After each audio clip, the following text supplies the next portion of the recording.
Bonjour Charles Decamp. Bonjour Philippe, bonjour à tous. Il était temps que ça reprenne. Ça commence bien, dis donc. Oh là là, c'est la reprise. Place à votre journal des médias, le sommaire du jour. La nouvelle bataille des 13h, la contre-attaque de CNews, une double dose de Koh-Lanta et la rentrée chargée de Vianney. Mais on commence comme chaque lundi par les audiences du week-end. Qu'est-ce que les Français ont regardé hier soir à la télé?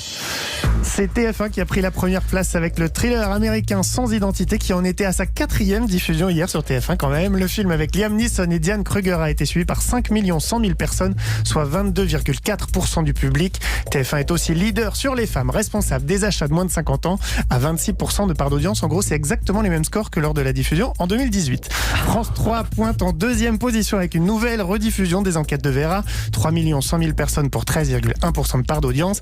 Et c'est M6 qui se classe 3e. 2 600 000 téléspectateurs étaient devant Capital, soit 11,3% du public et un joli 18% sur les femmes de moins de 50 ans. Et samedi soir, Charles? Alors même en rediffusion, c'est France 3 qui s'est imposé avec le téléfilm La Malédiction de Provence, suivi par 4 600 000 téléspectateurs. C'est 300 000 de plus que lors de sa première diffusion il y a 2 ans. Mais TF1 n'était pas loin derrière avec le lancement de Ninja Warrior saison 5, diffusé pour la première fois en plein hiver.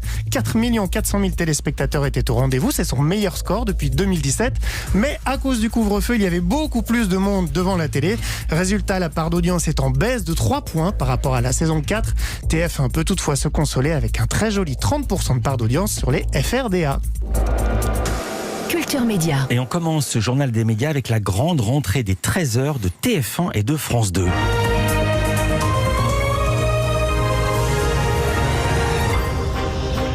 Vous avez reconnu les génériques du JT de TF1 et de France 2. Cette rentrée est marquée par l'arrivée de 2 nouveaux visages aux commandes des 2 éditions.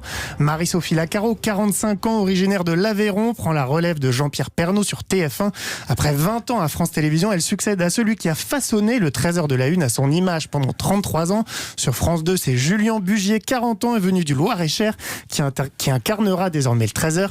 Éternel joker jusqu'ici, il prend la relève de Marie-Sophie Lacaro, qui était aux commandes depuis 2016. Bonjour Louise Bernard. Bonjour à toutes et à tous. C'est le duel de la rentrée qui commence ce midi, mais ça fait quelques semaines déjà que TF1 et France 2 se livrent une bataille d'images. Oui, une campagne de communication intense pour imposer leur nouveau présentateur de 13h.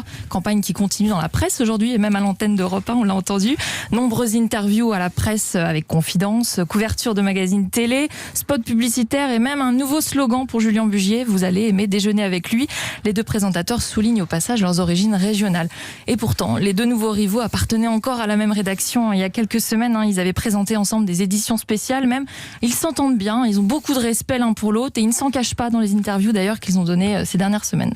Il n'empêche qu'ils vont quand même se retrouver en face à face à 13h ce midi. Quel est l'enjeu de ce nouveau duel ? L'audience, bien sûr, et un espoir pour France 2. Depuis des années, Jean-Pierre Pernaut faisait course en tête avec une audience moyenne de près de 6 millions de téléspectateurs chaque midi sur TF1 contre moins de 3 millions pour France 2.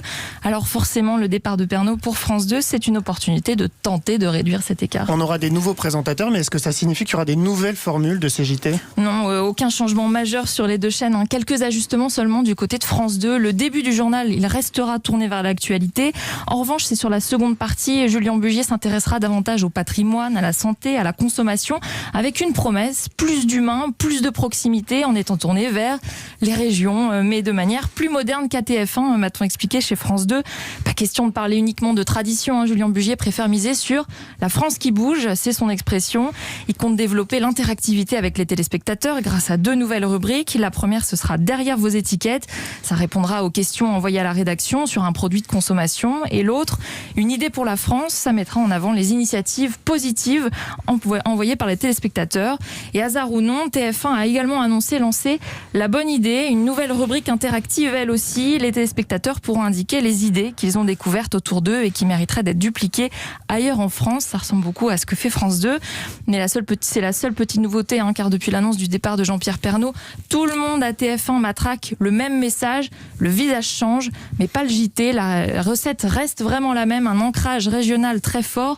D'ailleurs, Marie-Sophie Lacaro a fait le tour des bureaux de TF1 en région ces dernières semaines pour rencontrer tous les correspondants. Merci Louise Bernard. Et bonne année. Le patron de CNews, c'est tout à fait autre chose, défend sa chaîne et il attaque ses concurrentes. Oui, Serge Nedjara est sorti de son silence pour une rare interview interview dans le JDD hier et il l'assure, si CNews enregistre une progression phénoménale, c'est parce qu'elle donne la parole à tout le monde et qu'elle a été la première à évoquer des thèmes qui fâchent et que ses rivales refusent de traiter la sécurité, l'immigration, l'écologie ou les violences urbaines. Il affirme qu'il est important d'écouter toutes les opinions, même les plus dérangeantes et les plus politiquement incorrectes. Et il va même plus loin en accusant les rédactions de France Télévisions et France Inter de censure. Serge Nedjar assure que certains écrivains, certains scientifiques ou éditorialistes y sont interdits de passage. Et ces accusations ne sont pas passées inaperçues du côté du service public. Non, c'est le moins qu'on puisse dire. Le patron de l'information du groupe France Télévisions, Laurent Guimier, a demandé à Serge Nedjar de fournir des preuves de ses dires.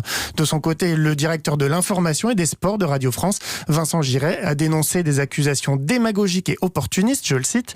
Il les estime particulièrement malvenues de la part d'une chaîne qui fait régulièrement l'objet de mise en garde de la part du CSA et dont l'un des polémistes, Éric Zemmour, a été condamné à plusieurs reprises pour incitation à la haine. Les fans de Koh-Lanta seront gâtés en cette année 2021. Oui, TF1 proposera 2 saisons du jeu d'aventure, dont une All-Star selon le Parisien. Les fidèles du jeu d'aventure pourront y retrouver d'anciens candidats emblématiques dont on ignore pour l'heure l'identité. Cette saison sera proposée au 2e semestre, tandis que la première, tournée en Polynésie française fin 2020, devrait être mise à l'antenne avant le printemps. On a contacté la société de production ALP pour en savoir plus, mais elle n'a souhaité ni confirmer ni infirmer l'info du Parisien. Et puis début d'année chargé pour Vianney. L'interprète de Beau Papa est le prochain invité de Rendez-vous en terre inconnue. Vianney a publié une photo de lui sur les réseaux sociaux avec les yeux bandés à l'aéroport avant de s'envoler aux côtés de Raphaël de Casabianca pendant 15 jours. On le retrouvera donc prochainement en prime sur France 2, mais aussi sur TF1, puisque je vous le rappelle, il est l'un des coachs de la prochaine saison de The Voice. Merci beaucoup Charles Decamp, bonne année. On vous retrouve demain pour un nouveau journal des médias. À demain.